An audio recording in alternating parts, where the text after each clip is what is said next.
5 bedrooms, 3 toilet and bath, and 2 car garage. For as low as 10.5 million pesos ay eto ang makukuha ninyo dito sa Barangay Loma de Gato, Marilao, Bulacan. And welcome to Alegria Lifestyle and Residences.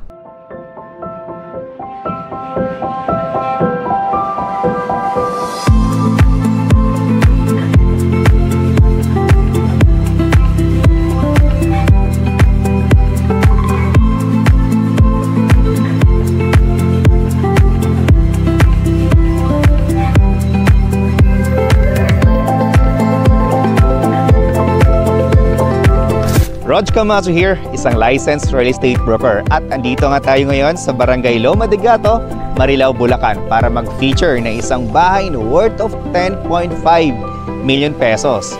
At sa halagang 10.5 million pesos ay meron ka ng bahay na tulad nito na merong minimum lot area na 192 square meter at ang kanyang floor area naman ay 168 square meter.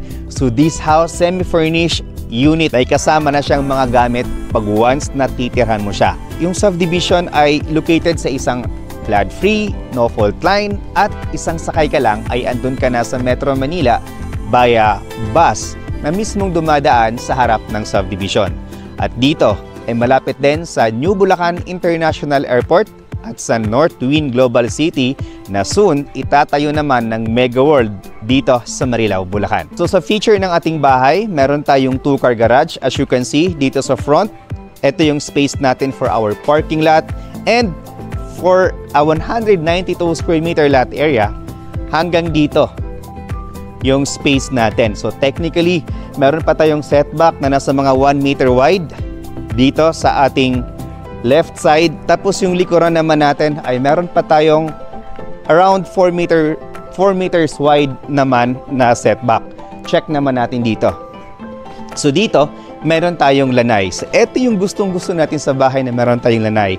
So we have extra space para makapag-coffee ka, no?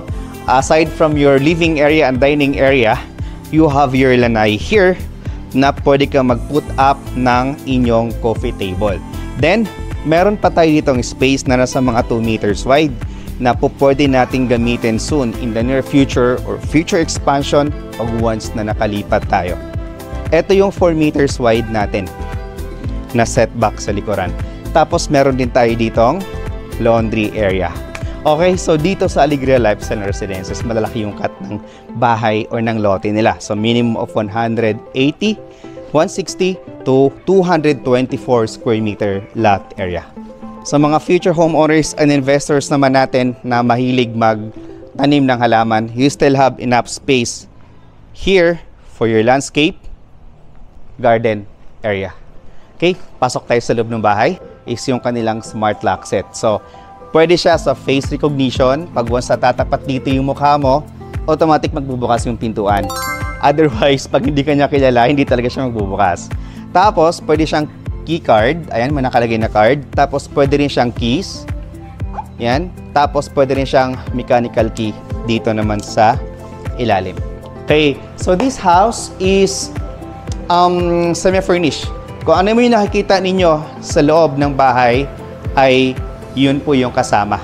Maliban na lang po sa speaker na nakita natin, hindi po siya kasama, as well as yung mga helmets. Ano? May mga nilagay ng improvements yung owner nung bahay. Living area and dining area ay nakaseparate. So, ito yung magandang setup. Ito yung pinaka-ideal na setup for me ng mga bahay dito sa Alegria Lifestyle and Residences. Tapos dito naman po yung ating dining area. Sa kanilang dining area, kasama itong ating 8-seaters po na dining table. Tapos yung ating napakagandang chandelier, kasama po yan. Tapos ang kagandahan pa dito sa model unit na to ay marami tayong mga bintana. Meron tayong source of natural light dito, as well as dito. Ayan siya. So paglabas mo, lanay na kaagad.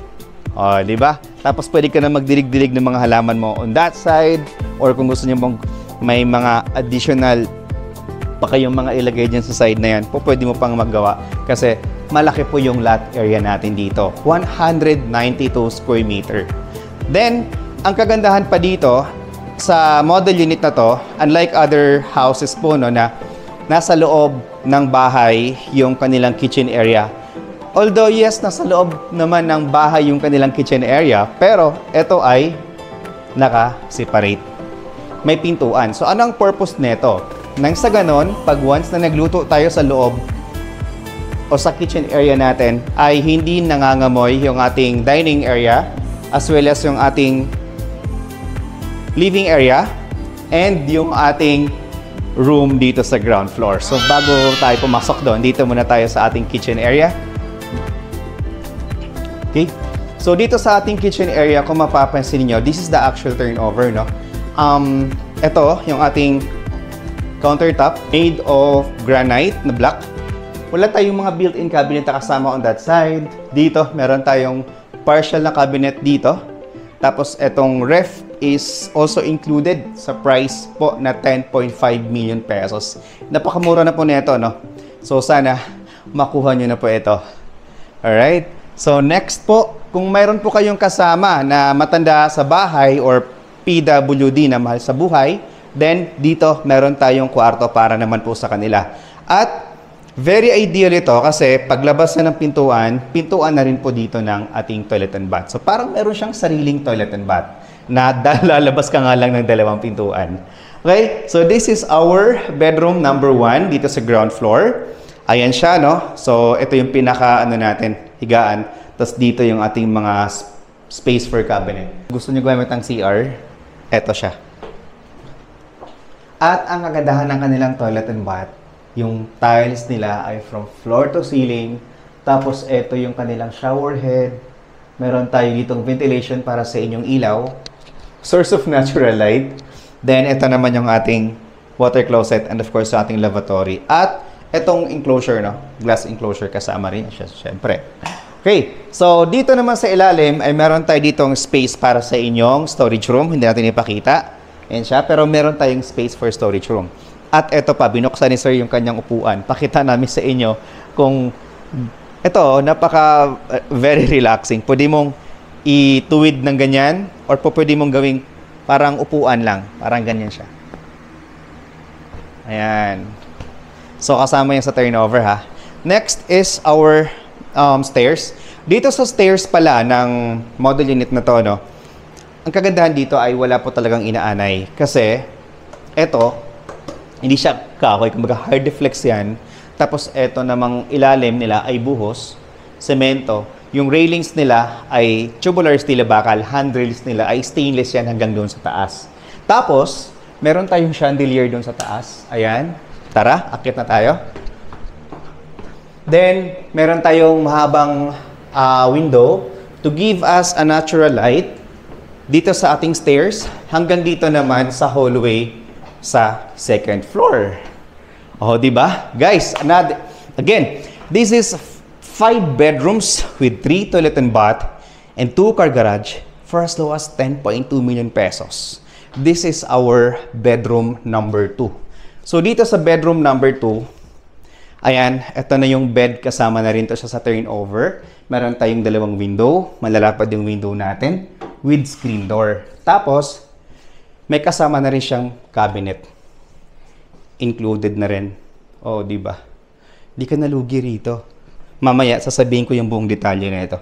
Tapos, ito naman yung ating toilet and bath. Then, this is our bedroom number 3.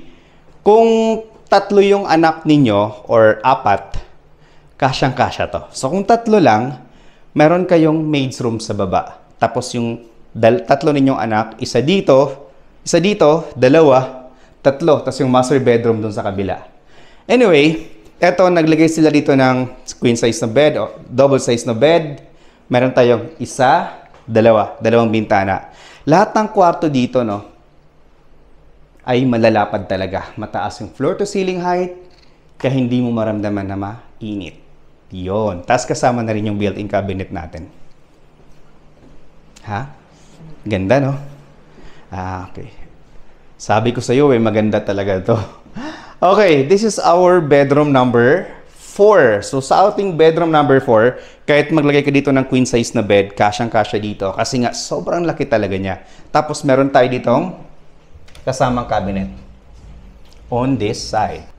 Okay, next is our master bedroom. So dito sa kanilang master bedroom guys, kitang-kita natin naka-drop ceiling ito. Tapos may kasama tayong mga lighting fixtures tulad niyan na mayroong electric fan. Tapos meron tayong malapad na bintana on that side to give us a natural light and ventilation as well. Then ito ay kasama na rin siya sa turnover. Ibibigay na rin siya sa inyo pag once na nakalipat kayo.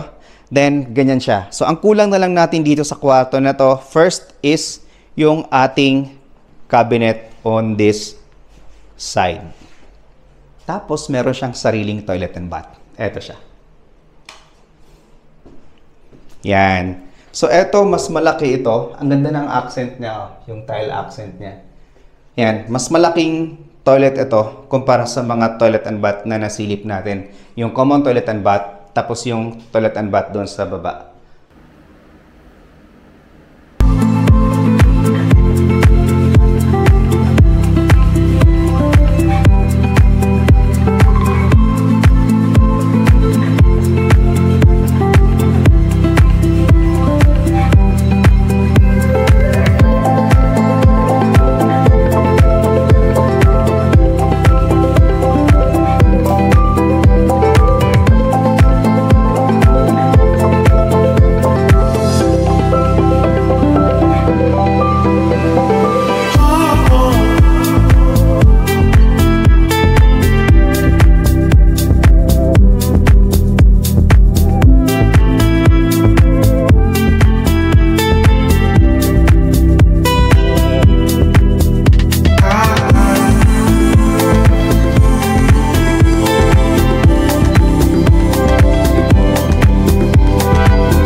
So future homeowners and investors, this is the price for our 5 bedrooms, 3 toilet and bath, and 2 car garage, single detached unit dito sa Barangay Loma de Gato, Marilao, Bulacan. So yung lot area natin dito ay 192 square meter at ang kanyang floor area naman ay 168 square meter.